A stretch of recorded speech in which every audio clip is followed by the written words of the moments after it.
Julian अपने वादे के पक्के थे, इसीलिए अपने दोस्त से वादा किया था कि अगले दिन आकर आगे की जर्नी बताऊंगा। तो जूलियन पहुंच गए जॉन के घर ठीक सवा सात बजे।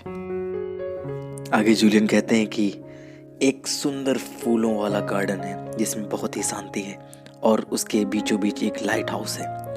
लेकिन ये शांति अचानक टूट जाती है जब एक सुमो पहलवान लाइट हाउस के दरवाजे से बाहर आता है, जो 9 फुट ऊंचा और वजन करीब 900 पाउंड है। पहलवान ने प्राइवेट जेट को छुपाने के लिए एक पिंक वायर पहनी हुई है। पहलवान गार्डन से इधर उधर घूमते हुए एक गोल्डन स्टॉप वॉच से ठोकर खाता है, उसे पहनता है और बेहोश होकर गिर जाता है। आखिरकार वो जाग आसपास के पीले गुलाबों की खुशबू की एनर्जी से भर जाता है। फिर वो जल्दी से उठता है और अपनी लेफ्ट साइड को देखता है। वहाँ एक डायमंड से भरा हुआ रास्ता दिखाई देता है। वो उस रास्ते में चला जाता है जिसे उसे अनंत काल की खुशी मिलती है। शुरू में तो कहानी आपको फनी सी लगेगी, आप बोलेंगे ये क्या बात है, लेकिन इसी कहानी से तो हम मॉन्क रमन की जिंदगी बदल देने वाली 7 बातें सीखेंगे। पहला सबक, शांत बगीचा। ये शांत बगीचा आपके मन को दिखाता है। कई लोग इस शांत बगीचे के फालतू और नकारात्मक विचारों से भर लेते हैं। वे हमेशा पास्ट की गलतियों और फ्यूचर में क्या होगा यही सोच के दुखी रहते हैं। चिंता आपके मन की शक्तियों को चूस लेती है और आपको कमज़ोर कर देती है। इसीलिए पहला रूल, अपने मन को कंट्रोल करना सीखें। उसके लिए 3 टेक्निक ऑफ फोकस में आपको नीचे बताया जाएगा। एक दिन में एक व्यक्ति के मन में औसतन 60,000 विचार आते हैं और हैरानी की बात तो ये है कि इनमें से 95% विचार वही होते जो आपके पिछले दिन आए थे। हम उन्हीं नेगेटिविटी विचारों से सोचते रहते हैं और अपने बगीचे को बदबू से भर देते हैं। कुछ लोग फेल होने से, कुछ लोग फाइनेंशियल प्रॉब्लम से डरते रहते हैं और अपने आप को कमज़ोर और उम्र से ज़्यादा बूढ़ा बना लेते हैं। हमें क्या सोचना है और क्या नहीं सोचना है, इसका कंट्रोल सिर्फ हमारे पास होना चाहिए। योगी रमन कहते हैं कि जीवन में कभी गलतियां नहीं होती, हमेशा सीख होती है। आपका दर्द ही आपको सबसे बड़ा गुरु होता है। आपको पास्ट का कैदी नहीं बल्कि फ्यूचर का आर्किटेक्ट बनना है। कोई भी चीज़ करने से पहले या होने से पहले उसका बनना 2 बार होता है, एक बार आपके मन में, दूसरी बार रियलिटी में। इस प्रोसेस को ब्लूप्रिंट कहते हैं। इसीलिए अपने मन को गलत विचार आने ही न दें ताकि आपका बगीचा सुरक्षित रहे। एक लड़का गुरु के पास ज्ञान पाने के लिए बहुत दूर से आता है और गुरु से पूछता है कि गुरु, मुझे आपके जैसा ज्ञानवान होने में कितना समय लगेगा? गुरु, बेटा 5 साल। लड़का, ये तो बहुत ज़्यादा समय है, क्या हो अगर मैं दोगुनी मेहनत करूँ तो कितना समय लगेगा? गुरु, 10 साल। लड़का, बहुत ज़्यादा समय है ये तो। अच्छा, क्या हो अगर मैं पूरा दिन मेहनत करूँ और रात को भी काम नींद लूँ और ज़्यादा मेहनत करूँ, तब मुझे कितना समय लगेगा? गुरु, 15 साल। लड़का, मुझे समझ नहीं आ रहा है, हर बारी में ज़्यादा मेहनत करने के लिए मैं तैयार हूँ, फिर भी आप समय बढ़ाते जा रहे हैं, ऐसा क्यों? गुरु, क्योंकि तुम्हारा ध्यान रिजल्ट पे होगा रहेगा और बस बचा हुआ एक ध्यान प्रोसेस पे। जब आप कोई भी काम करते हैं तो एंड रिजल्ट के बारे में ना सोचें, बल्कि उस काम के प्रोसेस पे ध्यान दें और काम उतना ही जल्दी हो जाएगा। कई लोग किस्मत को ही सब मानते हैं और उसके भरोसे ही रहते हैं। योगी रमन कहते हैं, जब प्रिपरेशन की शादी अपॉर्चुनिटी से हो जाती तब उसे किस्मत कहते हैं। फिर आगे बात होती है खुशी का रहस्य। उसे कई कार्य को ढूंढें, या फिर ये कहें उस कार्य को ढूंढें जिसे आप सबसे ज़्यादा प्यार करते हैं या वो आपको करना सबसे ज़्यादा अच्छा लगता है। और क्या है उसे क्या करें। कुछ देर तक बैठे और सोचे और जाने से आपको क्या पसंद है। जो लोग ये सोचते हैं कि उनके पास इतना भी समय नहीं कि वो ये सोच सके उनकी असल में क्या चाहिए और क्या करना है, अच्छा लगता है, उनके पैशन क्या है, बस वो अपनी जॉब में इतना बिजी है कि ना खुद के लिए और ना ही अपने के लिए, परिवार के लिए समय निकाल पाते। मतलब वो ये कहना चाहते हैं कि कार चलने में इतना ज़्यादा व्यस्त हूँ कि उसमें पेट्रोल डलवाने के लिए हमारे पास समय नहीं है। तो दोस्तों, ये कैसी बात हुई? लोगों को शायद ये सवाल भी हो सकता है कि अब 40 या 50 साल का हो चुका हूँ और क्या अब अपनी जॉब छोड़ के अपना पैशन कैसे ढूंढूं? तो योगी रमन बताते हैं कि एकदम से कुछ काम नहीं आता। सपने पूरे होने के लिए एक समय लगता है और आपको कुछ रिस्क तो लेना ही होगा। कई लोग अकाउंटेंट की जॉब करते हैं, लेकिन उन्हें शायद सिंगिंग करना पसंद हो, तो अपने पैशन को पहचानो और उस पर काम करना भी से शुरू कर दो। एक लंबी यात्रा की शुरुआत एक छोटे से कदम से होती है।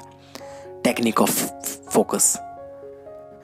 जी हाँ, आगे लेखक कहते हैं कि हीट ऑफ रोज, एक गुलाब को लें और एक शांत जगह पर बैठकर उसे ध्यान से देखें, उसके कलर को, उसके टेक्सचर को, और उन पर फोकस करें। योगी रमन बताते हैं कि गुलाब बिल्कुल जिंदगी की तरह है, शुरुआत में तो कांटों से भरा हुआ, लेकिन यदि हम में विश्वास और धीरज अपने सपनों के प्रति है तो अंत में आप गुलाब को खुशबू तक पहुंच जाएंगे।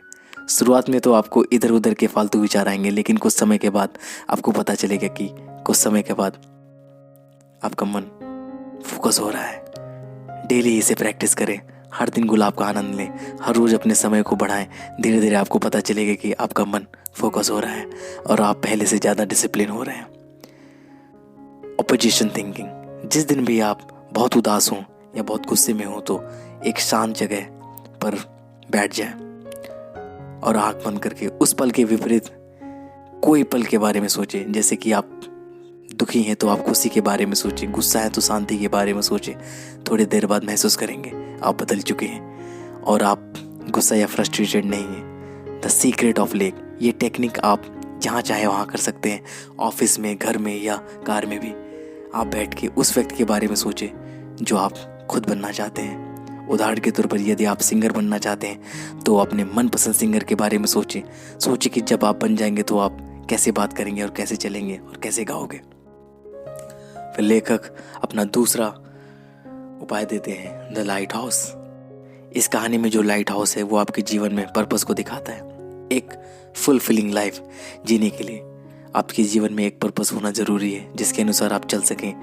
सेजेस ऑफ सिवाना के मॉन्क जानते हैं कि उनकी लाइफ पर्पस क्या है, इसीलिए वो कभी समय बर्बाद नहीं करते। वे जानते हैं कि उनको पर्पस को पूरा करना है, उनकी ड्यूटी है, क्योंकि उनके पर्पस को करना ही उनकी ड्यूटी है। और मॉन्क इसे संस्कृत शब्द धर्म के नाम से प्रयोग करते हैं, जिसका अर्थ है जीवन का लक्ष्य। धर्म इस एंशिएंट विश्वास से आता है कि हम सब इस धरती पर एक मिशन पूरा करने की आए हैं और धर्म का सम्मान कर सेटिस्फैक्शन और इनर हार्मनी को प्राप्त कर सकते हैं। उसके लिए उसके पास क्लियरली डिफाइंड गोल होना चाहिए। हम किसी गोल को तभी पूरा कर सकते हैं जब उसके पूरे तरीके से देख पा रहे हैं, और उसके लिए मॉन्क्स ने 5 मेथड डेवलप किए हैं।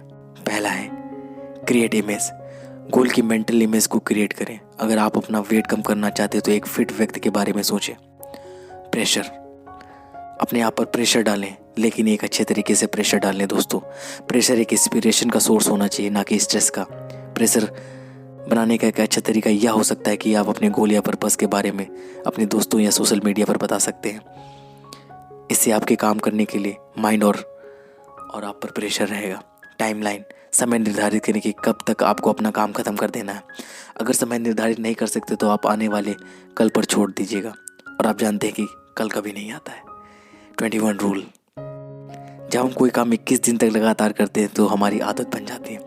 जो काम आप करना स्टार्ट कर रहे हैं उसे लगातार 21 दिन तक करें, बीच में स्किप ना करें, उसे आदत बन नहीं पाएगी और काम कभी ख़त्म नहीं होगा। और लास्ट, आनंद, अपने प्रोसेस का आनंद लें, जल्दीबाजी ना करें। हर दिन हमें आपका ऐसा कोई भी दिन नहीं गुजरना चाहिए जिसमें आप खुश नहीं हुए। फिर सुमो पहलवान हमें लगातार और कभी ना खत्म होने वाली इम्प्रूवमेंट को सिखाता है।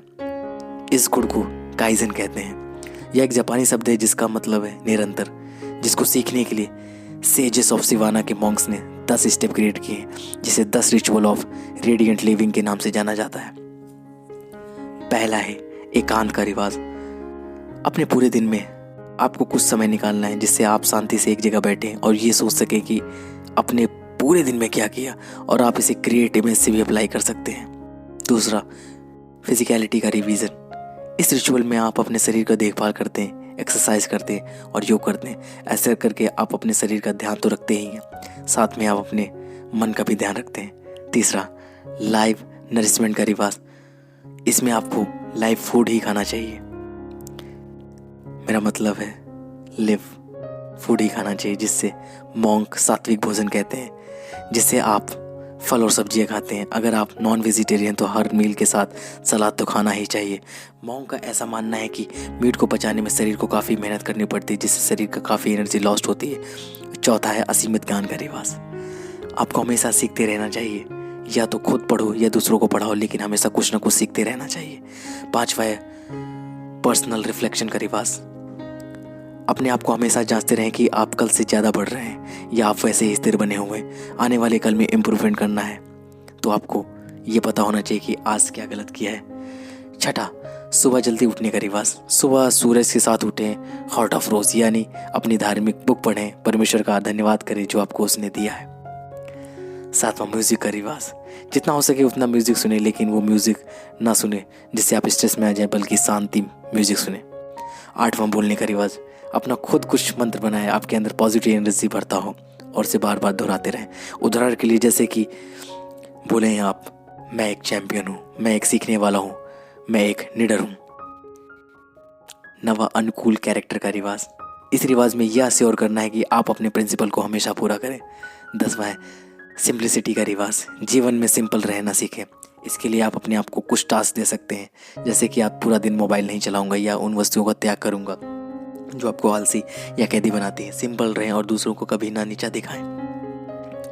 फिर बात स्टार्ट होती है 14 पर, यानी कि पिंक वायर। पिंक वायर एक सेल्फ डिसिप्लिन का प्रतीक है। आपको हमेशा सेल्फ डिसिप्लिन रहना है। कभी भी दूसरों को तुलना ना करें, बल्कि खुद को ढूंढें और अपने मन को फोकस करें। एक दिन खुद को मौन रखें और अपना सेल्फ डिसिप्लिन रहने में मदद करेगी। खाना कम खाइए, हमेशा जितनी भूख हो उसका 80% ही खाइए। चिंता कम करें और ज़्यादा जिए। 5th है गोल्डन स्टॉप वॉच। जैसा कि आप नाम से ही समझ गए होंगे कि गोल्डन स्टॉप वॉच हमें समय का कैसा मैनेज करना है ये सिखाती है। पहले सिखाए गए सब रिचुअल या क्वालिटीज बेकार हो जाएंगे यदि आप समय को सही नहीं उपयोग कर पाएंगे। प्राचीन रूल 80-20। अपने जीवन में जो आप 80% रिजल्ट अचीव करते हैं वो आपकी 20% की हुई एक्टिविटी से आते हैं। तो आपको ध्यान रखना होगा कि आपका अपना समय कहाँ लगा रहे हैं और कहाँ काम कर रहे हैं। आपको उस समय बर्बाद नहीं करना चाहिए। दूसरा है ना कहने का साहस। जब आप वो काम कर रहे हो जो आपको उस समय करना चाहिए और कोई दोस्त या रिश्तेदार आपका फ़ोन करके आपको डिस्टर्ब करे तो आपको ना कहना चाहिए। अगर आप टाइम की रिस्पेक्ट नहीं करेंगे तो आपकी कोई रिस्पेक्ट नहीं करेगा। अपने समय को रूथलेस व्यवहार रखें। That's about methodology. अपना जीवन ऐसे जियो मानो आज ही आपका आखिरी दिन हो और उस दिन आप क्या करना चाहेंगे। क्या आप जो भी कर रहे हैं या कुछ और सोचें। 6 है खुशबूदार गुलाब। आपको याद होगा सुमो पहलवान बेहोश होकर गिर जाता है और जैसे जूलियन बैंटले अपनी चिंताओं की वजह से कोर्ट रूम में बेहोश होकर गिर जाते हैं, लेकिन सुमो पहलवान फूलों की खुशबू से फुल ऑफ एनर्जी से भर जाते हैं। एक प्राचीन चीनी कहावत का कहना है कि जब आप किसी गुलाब को देते हैं तो थोड़ी खुशबू आपके हाथों में भी रह जाती है। ये गुलाब बिना किसी लालच के दूसरों की सेवा करना सिखाते हैं। जब आप किसी को मौका मिले तो दूसरों की मदद करें।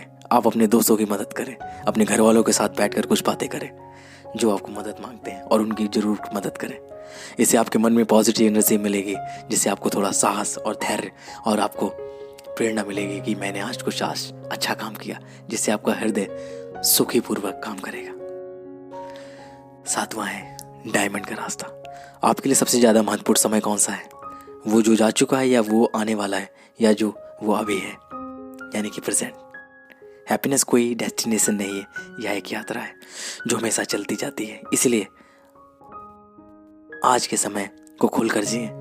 अभी जो आपके पास है या याद रखिए, इससे ज़्यादा जीवन में कुछ और ज़रूरी नहीं है। डायमंड का रास्ता हमेशा हमेशा खुशी को दिखाता है। जैसे जैसे आप अपने जीवन में आगे बढ़ते हैं वैसे वैसे नए एडवेंचर्स करते देखते हैं और अपने नेचर की तारीफ़ करें। सुबह चिड़िया को चहचहाते हुए सुने और उनकी तारीफ़ करें, दूसरों की तारीफ़ करें। इससे आप अपने अंदर शांति का भाव पाएंगे। सिंपलिसिटी कभी ना भूलें। दया का भाव अपने अंदर हमेशा रखें। जैसे आप ऑफिस के बॉस से बात करते हैं वैसे एक रेस्टोरेंट के वेटर से भी बात करते हैं। चाहे ये सारी बातें जूलियन जॉन के एक रात में एक कमरे में बात है और उसे बताते बताते सुबह हो जाती है। तब जॉन सूरज किरणों को पहली बार महसूस करता है। तो इसीलिए महात्मा गांधी कहते हैं कि जब मैं सूर्यास्त या चंद्रमा की सुंदरता की ऐश्वर्य की प्रशंसा करता हूं तो मेरी आत्मा निर्माता की पूजा में फैल जाती है। तो उम्मीद है ये आपको ऑडियो बुक समझ में आई होगी और कहीं कहीं गलतियां हुई मुझसे और मुझे क्षमा करें। तो ऐसी और भी ऑडियो बुक्स के लिए सब्सक्राइब करिए हेल्थ फनल चैनल को। Thank you very much. मिलते हैं कल दूसरी वीडियोस के साथ में। तब तक के लिए धन्यवाद। खुशी से रहें और सबका सम्मान करें।